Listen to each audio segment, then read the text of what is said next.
Pai Celestial, Pai Celestial, Pai Celestial, porque Deus amou o mundo de tal maneira que deu o seu Filho unigênito, para que todo aquele que nele crê não pereça, não se perca, mas tenha vida eterna.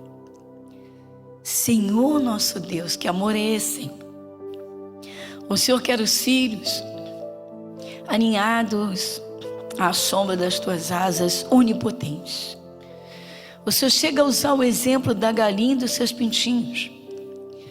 Sabemos que ao findar o dia, no crepúsculo, no início da noite, a galinha levanta as suas asas e chama pelos seus pintinhos para protegê-los, guardá-los, a fim de que eles passem a noite em segurança.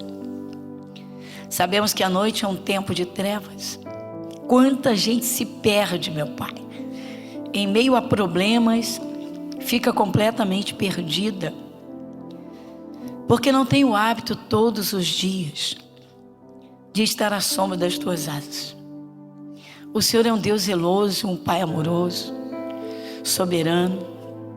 Como Pai, verdadeiramente cuida, zela, carrega nos braços, mas também corrige no zelo, nos cuidados, para que filhos não andem em caminhos errados, para que não caiam em caminhos de sofrimentos, em nenhuma desgraça.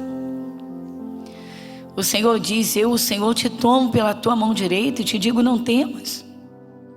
Senhor nosso Deus, Pai Celestial, olha para quem está com o coração aflito, angustiado. Olha, Senhor, para quem está com pensamentos turbulentos. Pai Celestial, dá, Senhor, o despertamento, pois o Senhor aconchega de modo tão seguro que o Senhor diz: as minhas ovelhas são minhas, meu Pai que me deu é maior do que todos, e das mãos de meu Pai ninguém arrebatará. Por isso oramos e entregamos nas tuas mãos, e sabemos que tudo passa. O que não passa, Senhor, é a tua palavra, que se cumpre e há de se cumprir em todos os sentidos, em todas as coisas. Nosso Deus, Pai Celestial, ajuda cada um a acalmar o seu coração. Ajuda, toma pela tua mão de poder. É o nosso pedido. Abençoa cada um. Em teu nome, o nome de Jesus. Amém e graças a Deus. Amém?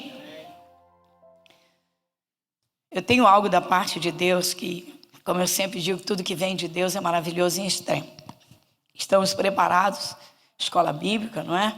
Então vamos lá. Firme os teus pensamentos. E tudo começa, irmãos, no coração. A própria mente precisa ser alimentada por um coração firme. Então eu te digo: firme os teus pensamentos e não deixe coisa alguma tirar você do propósito de ir até o fim.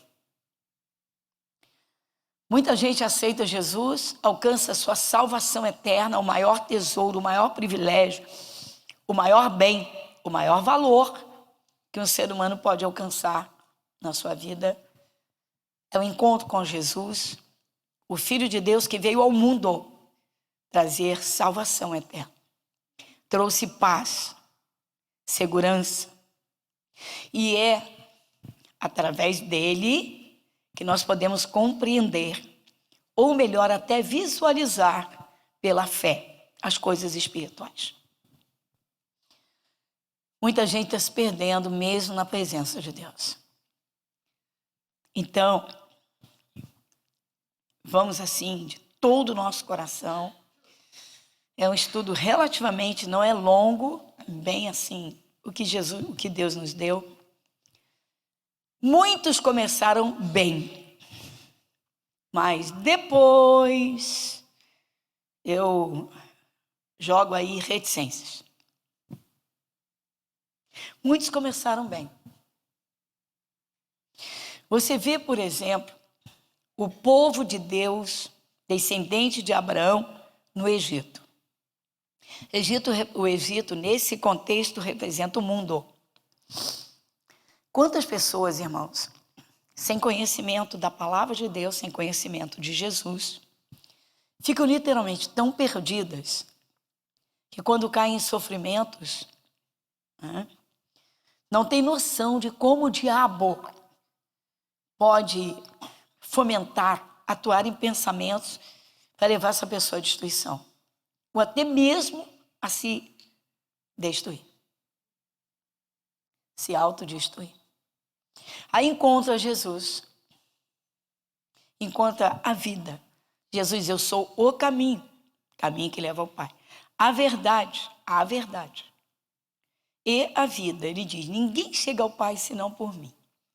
A pessoa que encontra Jesus, encontra a palavra, começa a entender, é porque o Espírito Santo está clareando, está iluminando. Aí a pessoa descobre a salvação eterna, o valor que Jesus pagou, o preço, e o valor que ele dá a cada ser humano.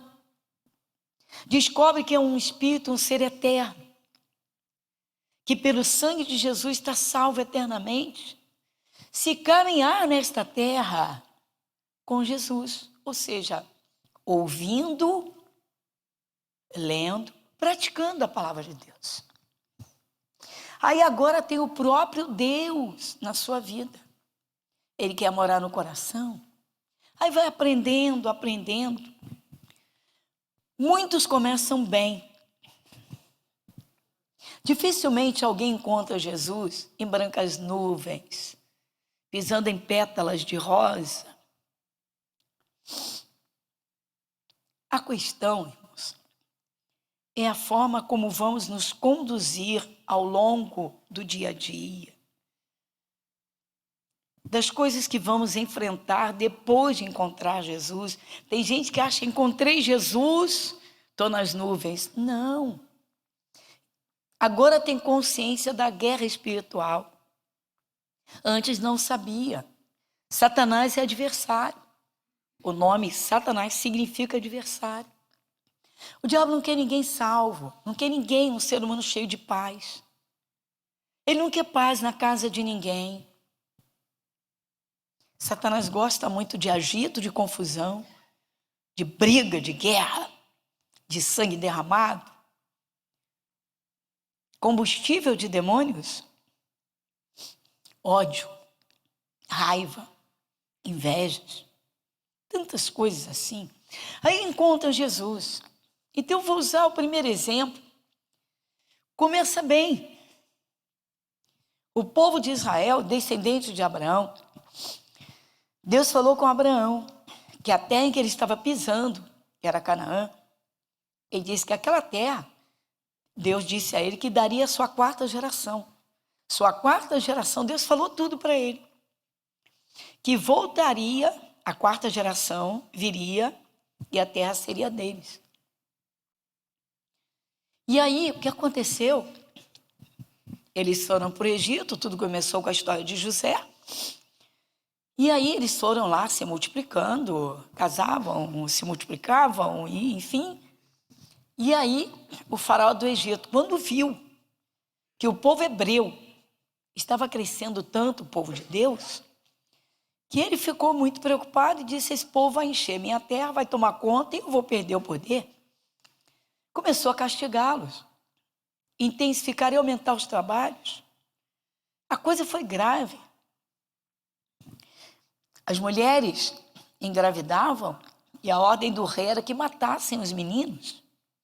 Matem, chamou as parteiras, matem. Tem que acabar com esse povo. Até hoje, irmãos, Satanás faz de tudo para acabar com a igreja de Cristo sobre a face da terra. Para acabar com os cristãos. Jesus disse: eu sou a luz do mundo. Imagina, Satanás quer trevas, que não suporta a luz de Cristo. Então ele faz de tudo para tirar as pessoas da presença de Deus. Aí o povo de Israel, os descendentes de Abraão, o Jacó recebeu o nome de Israel. Deus falou com ele que ele seria uma nação. E aí então eles, castigados por Faraó, começaram a clamar: Irmãos, eles clamaram, levantaram clamores ao céu de todo o coração, tocaram o coração de Deus. E interessante é que eles tinham a promessa e através dos seus ancestrais, e chegava então a cada descendente a promessa de Deus. E eles guardaram então aquilo, mas enquanto foram vivendo, não se preocuparam em clamar ao céu. Tanto que Deus falou com Abraão que seriam 400 anos e passaram 430, eles não clamavam. Eu aproveito para abrir espaços e quanta gente se converte, não muda a sua vida, porque não vai nos cuidados das promessas de Deus, mas assim, levar a Deus o que está escrito. Voltando então. Eles então clamaram ao céu, mas clamaram de todo o coração. Eles combinavam, clamavam nas casas, clamavam em oculto, o faraó não sabia, clamavam, e Deus levantou Moisés para libertá-los. Moisés foi uma espécie de Cristo libertador.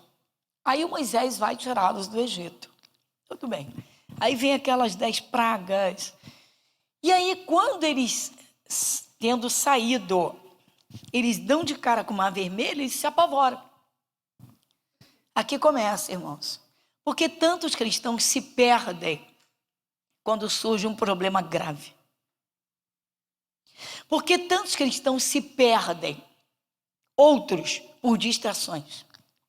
Porque ao longo da caminhada, quantos cristãos, muitos, mudam seus propósitos, não são firmes nos seus propósitos.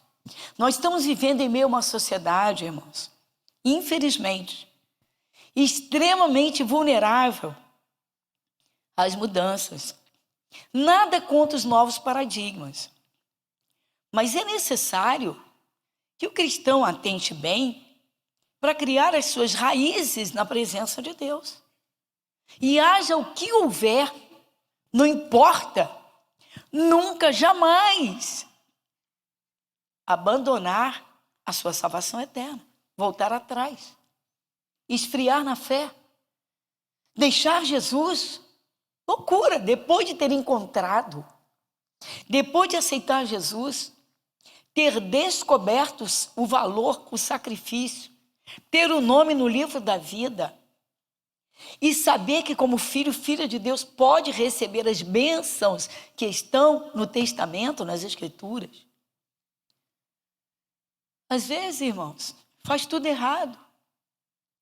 Às vezes nem sequer é regular nos cultos para ouvir, a fé pelo ouvir. Porque os cristãos estão tão vulneráveis às mudanças como tanta gente faz. É uma coisa impressionante. Um faz uma coisa, um grupinho copia, daqui a pouco um grupo gigantesco copia, daqui a pouco a sociedade copia. Você vê o que está acontecendo, irmãos? As pessoas, hoje a coisa mais comum, as pessoas estão se tatuando. Por quê? Por quê? Porque vêm os outros fazerem. Porque os cristãos às vezes imitam também os outros. E eu já não digo só em tatuagem, mas em tudo, até no esfriamento espiritual. Porque as pessoas mudam seus propósitos.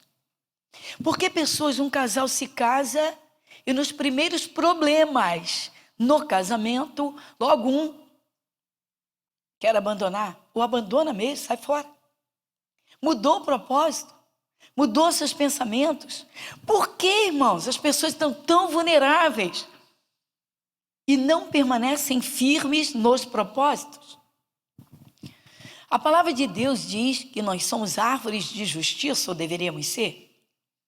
Vocês sabem que não é agradável a uma árvore ser arrancada de um lugar e levada para outro lugar.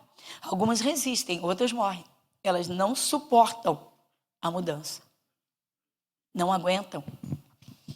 Tem plantas que não gostam, quando elas estão plantadas no chão, elas não gostam, não querem que as mude de lugar.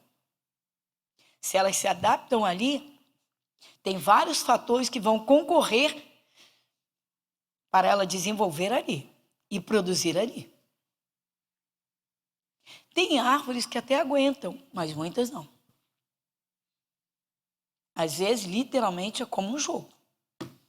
Ou será que vai dar certo? Quando eu falo em jogo, não estou falando nada de jogo do mundo, jogo de azar, não, tá? Ou seja, jogar para ver se vai dar certo, se não vai. Vou tirar daqui e vou botar ali. Por que tantos filhos de Deus, irmãos, não permanecem firmes no seu propósito da salvação eterna, de viverem nesta terra, combatendo o bom combate? Então o povo de Israel foi tirado por Moisés, a mão forte de Deus sobre eles. Deus disse, com mão forte eu vou tirar meu povo. Faraó não queria deixar de jeito nenhum, foi gravíssima a situação. E quando eles estão em frente ao Mar Vermelho, eles veem Faraó e todo o seu exército atrás deles. Foi uma coisa impressionante. Eles tiveram tanto medo que eles quiseram voltar. Abre lá em Êxodo, no capítulo 14.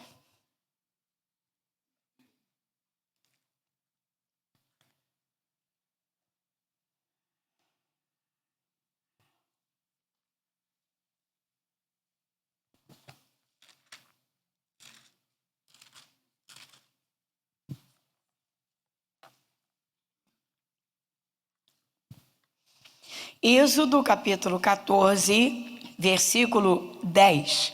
Vamos pegar o 9. Vamos pegar o 9. Eu assinalei o 10 no nosso estudo, mas vamos no 9. Vai comigo. E os egípcios perseguiram-nos todos, os cavalos e carros de Faraó, e os seus cavaleiros, e o seu exército, e alcançaram-nos acampados junto ao mar, perto de Pi-Hahirote, diante de Baal-Zefon. E chegando Faraó, os filhos de Israel levantaram seus olhos, e eis que os egípcios vinham atrás deles, e temeram muito. Então os filhos de Israel clamaram ao Senhor, e disseram a Moisés: não havia sepulcros no Egito, para nos tirares de lá, para que morramos neste deserto? Por que nos fizeste isto, que nos tens tirado do Egito? Não é esta a palavra que temos falado no Egito, dizendo: deixa-nos que sirvamos aos egípcios? Pois que melhor nos fora servir aos egípcios do que morrermos no deserto. Tá uma paradinha? Eles já quiseram voltar, né? Sim ou não? Eles quiseram voltar.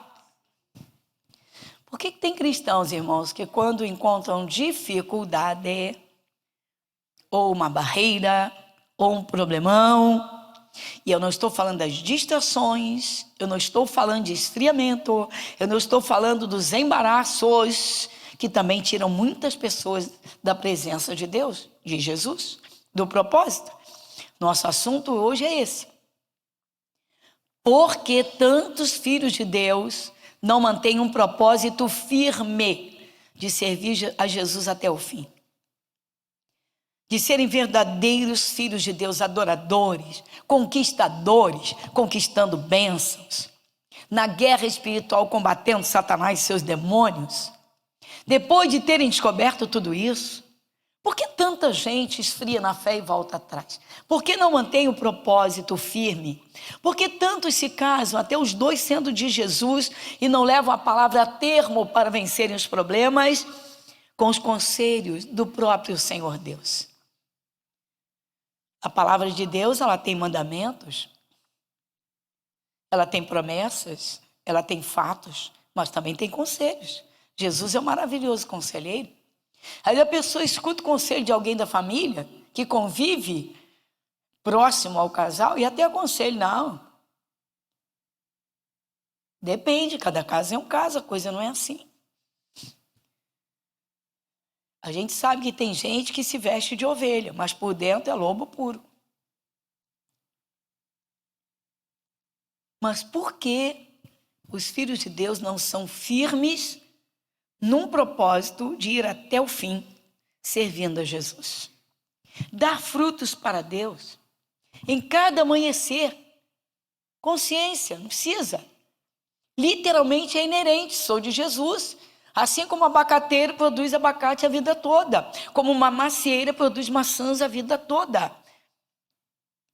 Eu estou citando a macieira e o abacateiro porque são árvores que produzem, assim, anos consecutivos. Não é o caso, por exemplo, a bananeira. Ela produz um cacho e não dá mais. Ela já produziu os filhotes à volta, porque ela sabe que produzir um cacho, sabe, né? Coisa de Deus. Ela vai morrer. Ela vai ficar estéril, não vai dar mais nada. A bananeira dá um cacho, você tira o cacho, quando ela dá o cacho, ela já tem uma filha, uma neta e às vezes até uma bisneta. Você sabe que os agricultores usam essa linguagem? Viu? Então a bananeira mãe, ela vai dar o cacho, ela já deu um broto, cresceu forte e já tem outro broto, está crescendo forte. E de repente você olha, já tem a pontinha do terceiro. Ela é tão linda, é tão produtiva, que ela diz, já que eu só vou te dar um cacho, eu estou te dando filhos, netos, bisnetos. Mas você já viu uma bananeira produzir abacate? Você já viu? Não. A natureza de Deus é perfeita.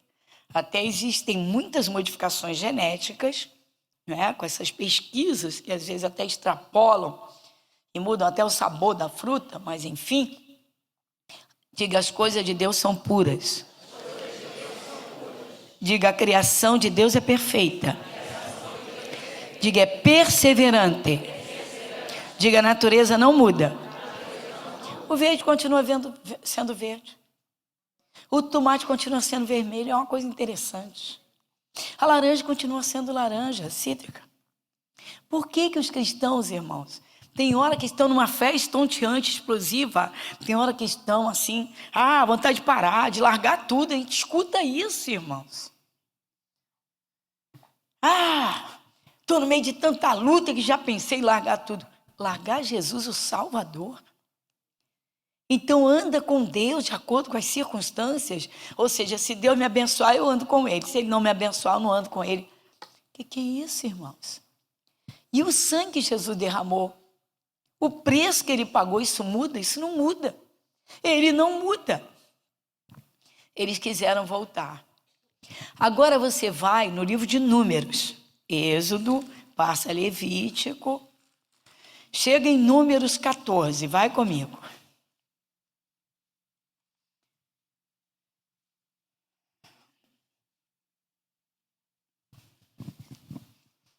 Números capítulo 14, versículo 4.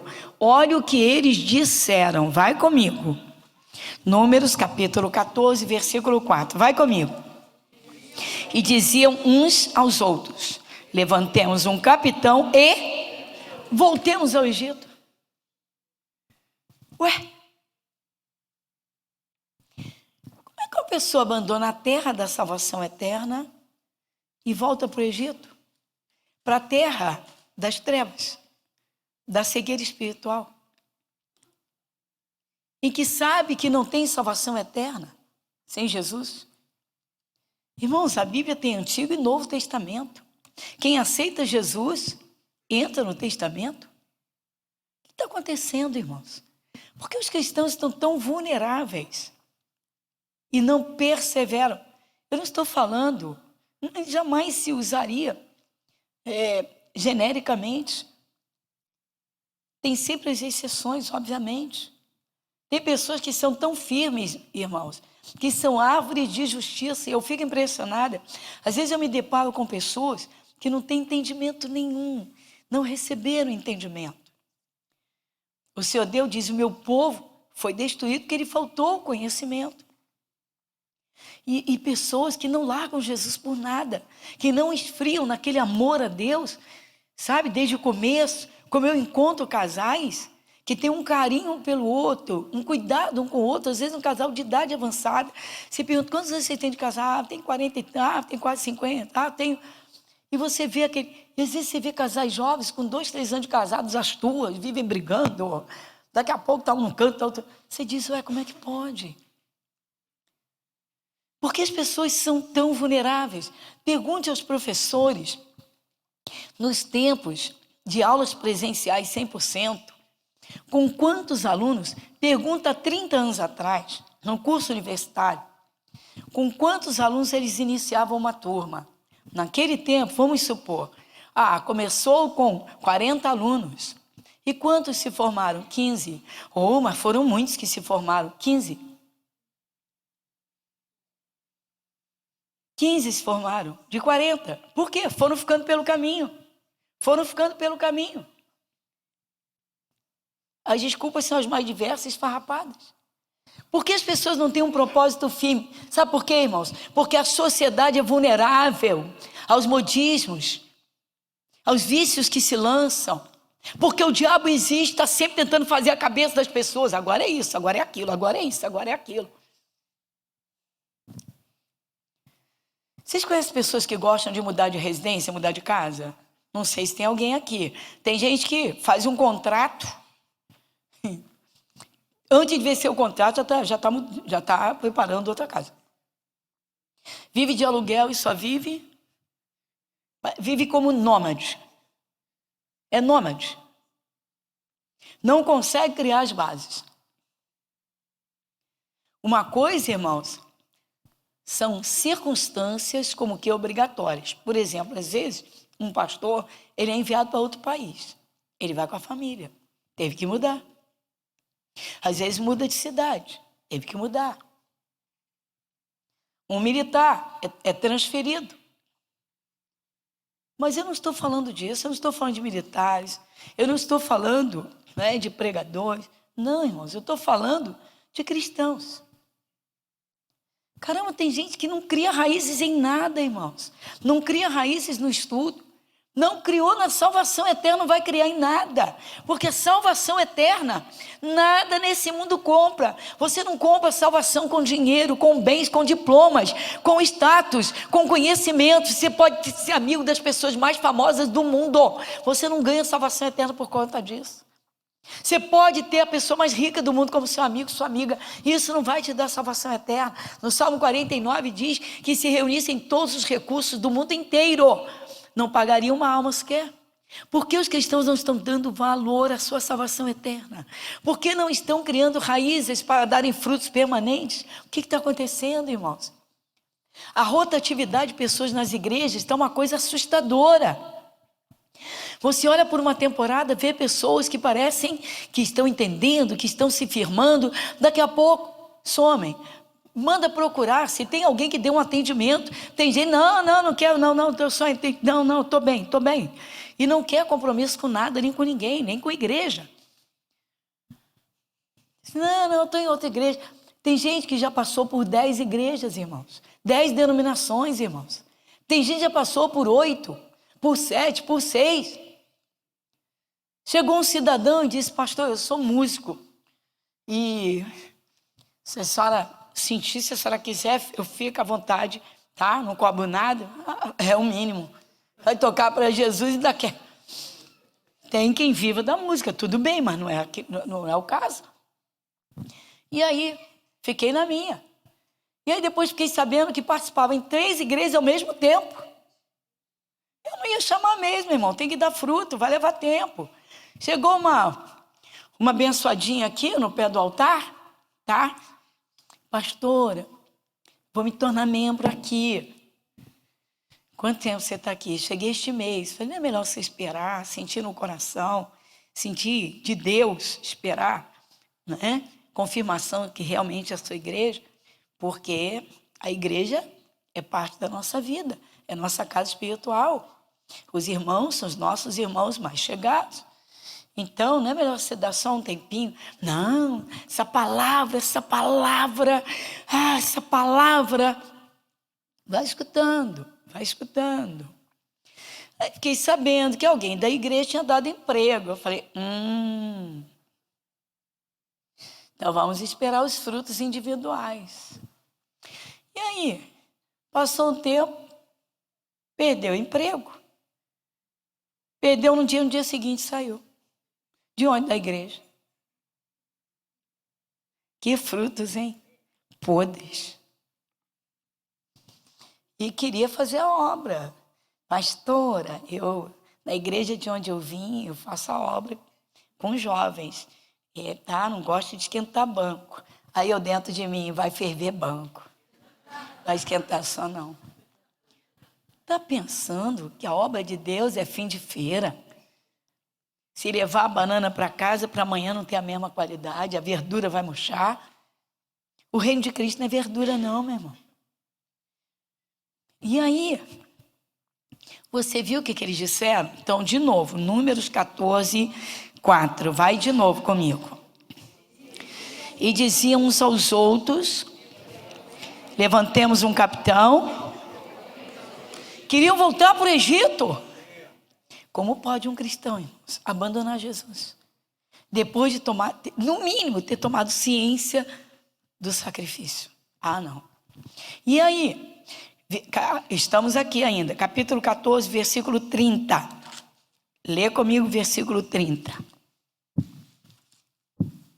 Quem vai comigo? Não entrareis na terra pela qual levantei a minha mão, que vos faria habitar nela, salvo Caleb, filho de Jefoné, e Josué. Só esses dois? Peraí, então vamos lá. Por que será que só esses dois? Por quê? Aí eu vou te mostrar por quê. Josué e Caleb foram os dois que perseveraram em crer. Eles perseveraram em crer. Quando os 10 espias que Moisés mandou entrar, que entrassem na terra, ficaram lá 40 dias espiando escondidinhos. Viram que realmente era tudo conforme Deus havia falado com Moisés. Terra boa e larga, frutos abundantes e gigantes. Trouxeram um cacho de uva em cima de uma tora de madeira, 2 homens carregando. Viram que era tudo realmente como Deus havia falado para Moisés. Ficaram, só que dos 10, 8 ficaram olhando os gigantes. Tiveram medo. Deus havia dito, o Criador, que os colocaria lá dentro. Eles olharam a dificuldade, os gigantes, e não creram na palavra de Deus. Quando um cristão vê um problema grave, ou se vê dentro de um problema grave ou gravíssimo, e ele não consegue crer na grandeza de Deus, o seu coração tem medo. Isso é falta de confiança na palavra de Deus. Por isso que às vezes o cristão não é curado, irmãos, quando a doença é grave. Porque ele olha o tamanho da enfermidade, a gravidade da doença. Quando surgem problemas na família, tem cristãos, irmãos, que se alguns da família ou um se revoltar contra ele, e ele for o único sacerdote intercessor pela família, ele larga tudo. Eu vou orar por vocês. Nada, chega. Deixa a família descoberta. Por quê? Porque contaminou o seu coração. Então muita gente começa bem, mas larga no meio do caminho. Muita gente está se perdendo no meio do caminho, perdendo a fé, perdendo o alvo, errando o alvo, perdendo, jogando fora um propósito. A palavra é propósito. A palavra é alcançar, acertar o alvo. O alvo é a salvação eterna. O alvo é andar com Deus nesta terra. O alvo é acabar com as obras do diabo. O alvo é vencer. Agora eu quero falar de Salomão. Vai comigo em 2 Crônicas, capítulo 1.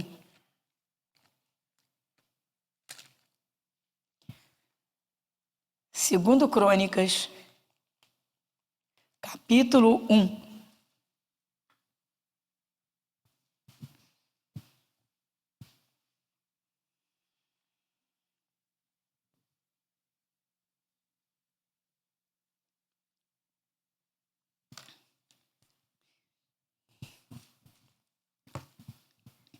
Quem lê comigo 2 Crônicas, capítulo 1, o início. Salomão oferece sacrifícios. E Salomão, filho de Davi, se esforçou. Salomão o quê? Diga, se esforçou no seu reino. E o Senhor, seu Deus, era com ele e o magnificou. Dá uma paradinha, coisa linda, né, gente? Ele se esforçou e Deus o quê? O magnificou. Olha, ele viveu no início, não é? Magnificamente, ou seja, esplendorosamente. E aí você vai ler, ele fez sacrifícios extraordinários por amor a Deus, amava a Deus, queria oferecer o melhor, chegou a oferecer 1000 holocaustos num dia. Que isso, meu Deus, que coisa extraordinária. E aí Deus apareceu a ele, logo um tempo depois, e disse: Salomão, pede o que quiseres, pede o que você quiser, eu te dou. Ele pediu sabedoria. Quero sabedoria, Senhor, eu não quero errar com o teu povo, eu não quero fazer julgamentos errados, eu quero fazer tua vontade. Eu estou contextualizando a conversa de Salomão com Deus. Quando Deus falou com ele: pede o que quiseres. Não, Senhor, me dá sabedoria, eu não quero errar, Senhor. Aí Deus disse para ele: não vou te dar só sabedoria, não. Vai comigo, olha só. Capítulo 1, versículo 11.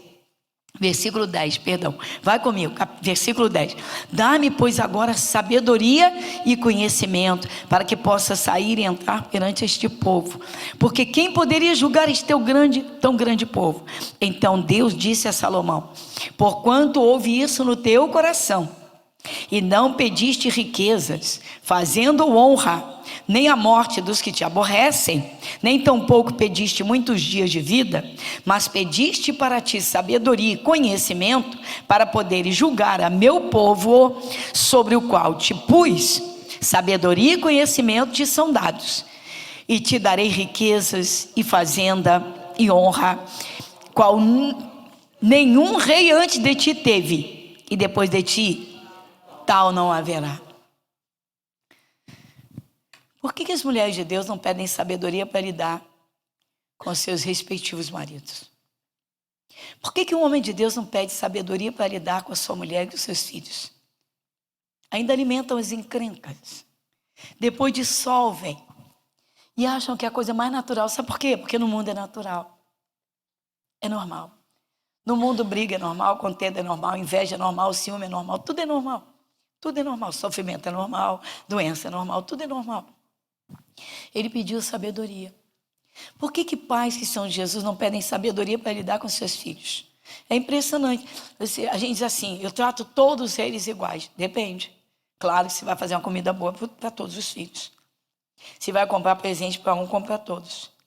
Mas não é disso. Porque cada um tem as suas particularidades. Uma coisa que Jesus... é impressionante. Quando Jesus ressuscitou da morte, tendo antes avisado aos discípulos que voltaria ao terceiro dia, ressuscitaria, que estaria com eles, foi muito interessante. O Senhor Jesus ressuscitou e já tinha um anjo lá no túmulo. Jesus ressuscitou, virou-se para o anjo e deixou um recado com o anjo. Mandou que o anjo avisasse as mulheres, que avisassem os seus discípulos, dizendo que ele havia ressuscitado. Aí Jesus diz uma coisa muito interessante. Marcos capítulo 14, vai comigo.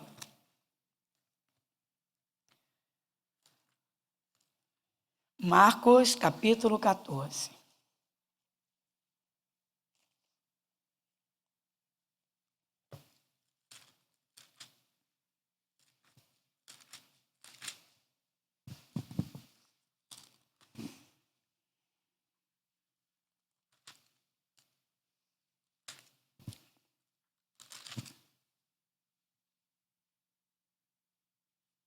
Eu vou deixar essa parte que eu já expliquei. Vamos no 16 para a gente ser bem objetivo.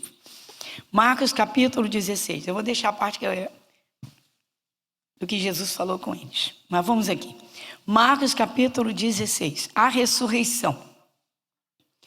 Vai comigo. Versículo 6. Não. Versículo 6. Porém ele disse-lhes: não vos assusteis. Buscais a Jesus o Nazareno, que foi crucificado. Já ressuscitou, não está aqui. Eis o lugar onde o puseram. O anjo está falando com as mulheres. Versículo 7. Mas ide, dizei a seus discípulos e a Pedro, que ele vai adiante de vós para a Galiléia, e ali o vereis, como ele vos disse. Por que Jesus só citou o nome do Pedro, irmãos? Não citou o nome dos 11. Judas já havia acabado com a própria vida, Judas Iscariote. Mas os 11 iriam esperar a ressurreição de Jesus. Por que Jesus não falou o nome dos 11, só citou o nome do Pedro? Claro, irmãos. O Pedro negou Jesus 3 vezes numa madrugada. O Pedro falou impropérios, falou besteira, ou seja, palavras pesadas. O Pedro falou, segundo estudiosos dessa parte, Pedro soltou até palavrão, falou besteira. Porque ele disse claramente, não conheço esse homem, não conheço tal homem. Eu quero saber, não conheço esse camarada, eu não conheço esse homem. Imagina como é que o Pedro ia dar de cara com Jesus depois de ter feito o que ele fez. Negou Jesus, rasgou, escancarou a boca contra Jesus, negou, falou, repetiu. Como é que ele ia ter cara de olhar para Jesus, irmãos? Tem gente que não se arrepende na família das besteiradas que fez, ainda por causa do orgulho. Jesus citou o nome do Pedro porque não queria que o Pedro se perdesse. Jesus amava os seus discípulos todos, amou a Pedro. E aí, dizer aos meus discípulos e a Pedro, ou seja, ele errou tanto que está arriscado ele se perder. Mas se Pedro ouvisse o nome dele, poxa, Jesus falou o meu nome, então ele está, né, ele não me jogou fora, ele pensou em mim. Por que os pais não pedem sabedoria, irmãos? Às vezes tem um filho que é ciumento, às vezes tem um que explode à toa, que já tem uma ira que tem que ser trabalhada, tem que acabar com aquilo. Um tem mais paciência, outro tem menos. Por que os pais não pedem? Salomão pediu. Por que eu estou te mostrando isso? Porque ele pediu sabedoria. E Deus deu sabedoria. Agora, quem sabe que Salomão, lá na frente, quando ele envelhecer, ele vai fazer besteira? Quem sabe? Se apaixonava pelas mulheres e acabou servindo aos espíritos, aos deuses, aos quais cada mulher servia. Negou a fidelidade a Deus. Era do povo de Israel, mas copiou os outros povos por causa da paixão do coração. Por que as pessoas mudam tanto, irmãos?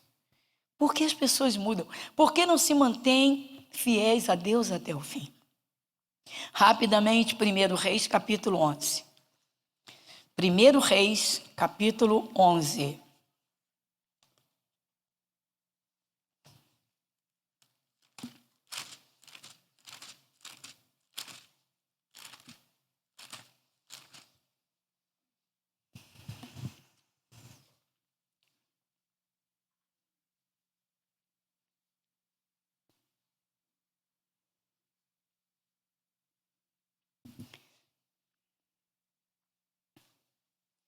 Versículo 4 a 7. Vai comigo. Porque sucedeu que no tempo da velhice de Salomão, suas mulheres lhe perverteram o coração para seguir outros deuses. E o seu coração não era perfeito para com o Senhor seu Deus, como o coração de Davi seu pai. Porque Salomão andou em seguimento a Astarote, deusa dos Sidônios, em seguimento a Milcom, a abominação dos amonitas. Assim fez Salomão o que era mal aos olhos do Senhor e não perseverou em seguir ao Senhor como Davi seu pai. Então edificou Salomão um alto a Quemos, a abominação dos moabitas, sobre o monte que está diante de Jerusalém, e a Moloque, a abominação dos filhos de Amon. Dá uma paradinha. Você vê que no versículo 6, que é o versículo ponto-chave do nosso assunto, porque ele não perseverou no propósito que ele teve lá no início, ele se esforçou pelo seu reino em servir a Deus. Ele pediu sabedoria, não queria errar com Deus, nem com ninguém. O alvo de Salomão, o foco, era agradar a Deus. Por que ele mudou? Por causa do coração. Ele mudou os pensamentos e os seus sentimentos. Por que o cristão não trabalha seu coração diante de Deus, seus pensamentos e sentimentos? Sabe por quê, irmãos? Porque há um sopro de Satanás na sociedade para mudanças constantes. As pessoas não perseveram em muitas coisas que precisariam ser perseverantes. Assim como a natureza da árvore, que produz o mesmo fruto a vida inteira. Uma videira vai dar uvas a vida toda. Tem videiras que passam de 100 anos. A oliveira é uma frutífera que ela dura centenas e centenas de anos. Centenas. E ela vai dar azeitona a vida todinha. Ela não vai dar azeitonas por 300 anos e depois ela vai dar jabuticaba. Ela não vai dar. Ela vai dar azeitonas a vida toda. Por que a gente não trabalha o interior? Por que o cristão não persevera nos seus propósitos até o fim? Assim, isso se reflete na vida material. Você vê quantas pessoas começam um curso e não terminam. Começam uma faculdade e não terminam. Literalmente, não é? Começam coisas e não terminam. Começam uma construção, não fizeram cálculos antes. E agora, pastor? Pois é, irmãos. Deus não tirou o reino da mão dele por causa de Davi, mas do filho dele Deus tirou. Dividiu o reino, melhor dizendo. Foi quando Israel foi dividido em reino norte, Judá, né? Em reino norte e reino sul. Um caos. Um enfraquecimento. E aí? Então vamos lá. Agora, rapidamente, Daniel. Vai comigo no livro de Daniel, capítulo 1.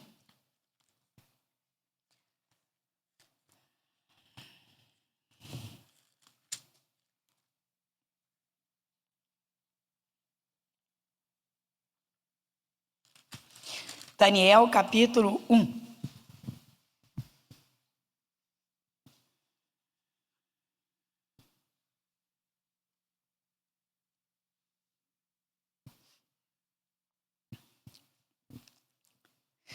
No versículo de número 1 e 2 diz assim: no ano terceiro do reinado de Joaquim, rei de Judá, veio Nabucodonosor, rei da Babilônia, a Jerusalém e a sitiou.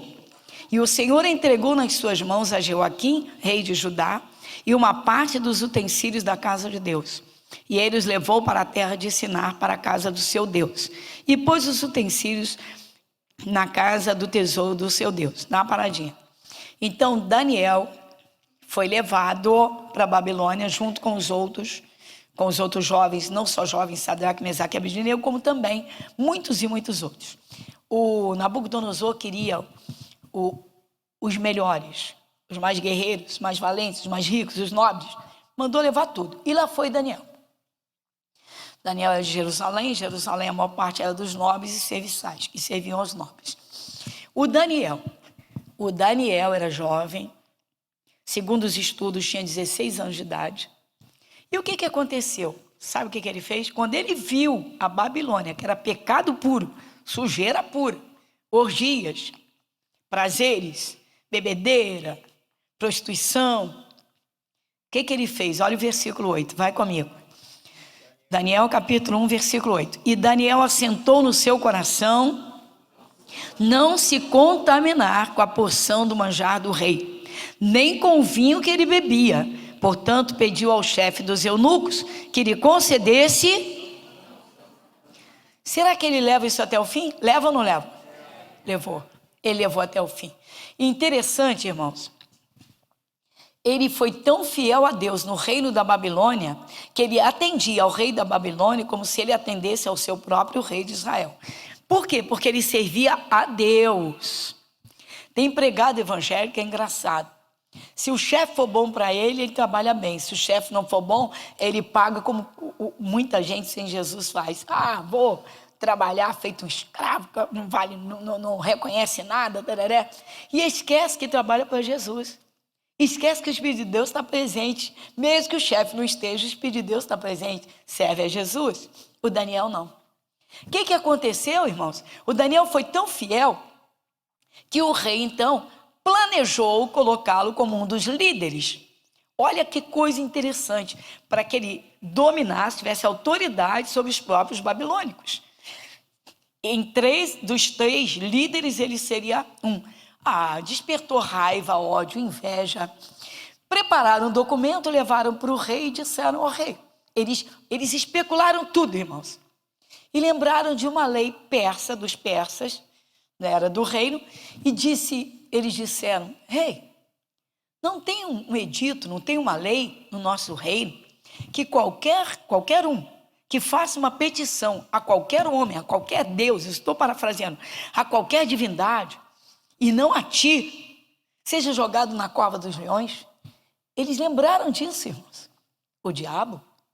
E aí? E o rei falou, é verdade. Eles elaboraram o documento, levaram e disseram para o rei assinar, chancelar. O rei meteu o anel dele lá, chancelou, meteu a chancela, a marca. E aí? Aí eles entregaram. Esse exilado, esse Daniel, que tu trouxeste lá, né? Desse povo, lá de Jerusalém, ele não dá atenção nenhuma às tuas leis, não, rei. Ele está lá todo dia, 3 vezes por dia ele está lá falando com o Deus dele, com esse Deus da criação. Ele está falando lá com Deus do povo dele, do povo de Israel. O rei já tinha assinado. E aí mandou chamar o Daniel. Daniel, não teve jeito. Quando Daniel soube que o documento estava assinado, que ele iria para a cova dos leões, irmãos, qual seria o comportamento dele agora? Poxa, me mantive fiel, em santidade, fidelíssimo a Deus, o Deus de Israel. Poxa, Deus não fez nada por mim. Foi jogado na cova. Não negou a Deus. Não esfriou, não parou. Daniel 6:10. 6:10.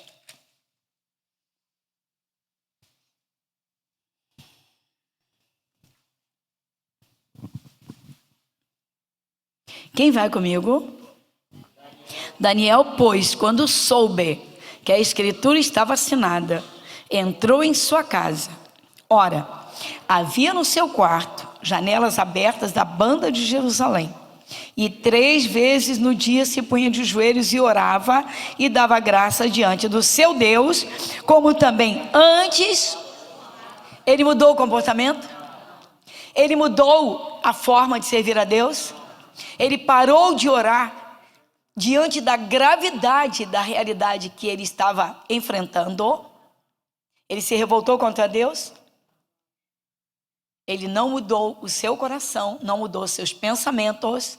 Ele não mudou o seu coração, não mudou seus pensamentos, não mudou suas vontades, sua vontade de ser fiel a Deus a vida inteirinha. Não mudou os seus propósitos, o seu propósito de ir até o fim. Foi por isso, irmãos, que Deus mandou ir mais. Ele orava, não orava só por ele, pelos dele, não. Ele orava por toda a nação de Israel. Sabe o que Daniel visava? O bem-estar de todo o povo de Israel. Tem gente que só pensa em si, irmãos. Tem gente que numa briga de casamento não pensa no seu cônjuge. Tem gente que na contenda não pensa nos filhos. Tem gente que numa empresa não pensa que é o único cristão, a única luz que Jesus tem ali dentro. Só pensa em si. Tem gente que não pensa no corpo de Cristo, que vai deixar o corpo de Cristo em falta. Vai deixar o seu lugar. Cada membro é um membro do corpo. Tem gente que não está nem aí para isso. Não está nem aí. Pessoas de escola bíblica infantil. Não quero mais fazer a obra. Pouco se importa se aquela turminha não vai ter quem ensine. Pouco se importa. As pessoas estão assim no mundo. Cada um só pensa em si. Por isso, tantos assassinatos em família, tantas contendas. Por isso, tanta violência. Mas e o povo de Deus, irmãos? Não perseverar num propósito até o fim? Então, eu vou encerrar falando de Paulo. O apóstolo Paulo, irmãos, era Saulo, um perseguidor da igreja de Cristo. Era terrível. Mas sabe por que ele fazia isso? Porque ele era zeloso do judaísmo. Ele pensava, só existe um Deus, e esse Deus é dos judeus. Qualquer outra coisa é invenção. Qualquer outro grupo é seita. Então eu vou ficar com Deus até o fim. Eu sou de Israel, eu sou de Israel. Paulo era judeu. E aí ele começou a perseguir os cristãos achando que era uma seita. Jesus viu tanto sofrimento do seu povo, se mostrou a Saulo. Saulo viu uma luz brilhante tão forte, tão forte, tão forte, que ele caiu. Ele caiu porque ele era Saulo. E aí ele caiu, ficou cego. Mas ele ouviu a voz de Jesus. Que coisa tremenda, ele ouviu a palavra, ele ouviu Jesus. Jesus disse, Saulo, Saulo, por que me persegues? Jesus se mostrou a ele. E aí Jesus disse a ele o que ele ia fazer.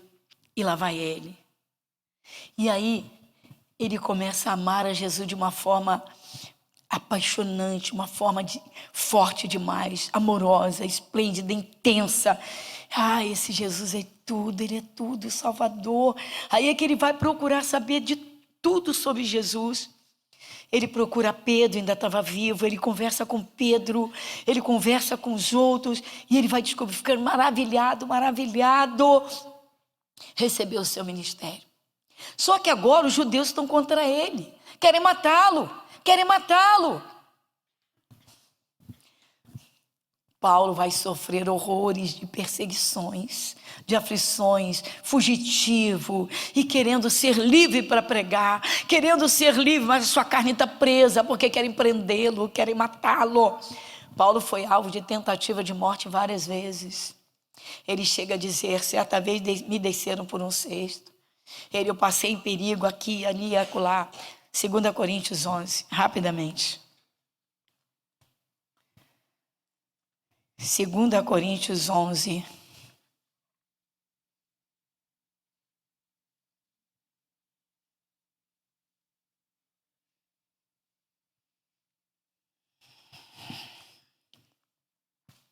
Segunda Coríntios, vou fazer uma leitura corrida, tá? Hoje o estudo tá uma delícia. Jesus, o Senhor é lindo. Vai comigo. 22. São hebreus? Também eu. São israelitas? Também eu. São descendência de Abraão? Também eu. São ministros de Cristo? Falo como fora de mim. Eu ainda mais. Em trabalhos, começa agora, em trabalhos muito mais. Em açoites, mais do que eles. Em prisões, muito mais. Em perigos de morte muitas vezes. Recebi dos judeus 5 quarentenas de açoites menos 1. 3 vezes fui açoitado com varas. 1 vez fui apedrejado. 3 vezes sofri naufrágio. 1 noite e 1 dia passei no abismo. Em viagens, muitas vezes. Em perigos de rios, em perigos de salteadores. Em perigos dos da minha nação. Em perigos dos gentios. Em perigos na cidade. Em perigos no deserto. Em perigos no mar. Em perigos entre falsos irmãos. Em trabalhos e fadiga. Em vigílias. Dá uma paradinha. Tem gente que elogia a gente na cara e por trás solta a língua contra a gente, né? Que coisa terrível. 27. Em trabalhos e fadiga. Em vigílias muitas vezes. Em fome e sede. Em jejum muitas vezes. Em frio e nudez. Além das coisas exteriores, me oprime cada dia o cuidado de todas as igrejas. Dá uma paradinha aqui e vai agora em 2 Timóteo para a gente terminar. Vamos terminar agora. 2 Timóteo, capítulo 4, versículo 7. Vai comigo? 2 Timóteo, capítulo 4, versículo 7. Quem vai? Combati o bom combate, acabei a carreira. Paulo não se perdeu com tudo isso, irmãos. Ele nunca pensou em largar Jesus. Vamos aplaudir esse Jesus lindo. Glória a Deus.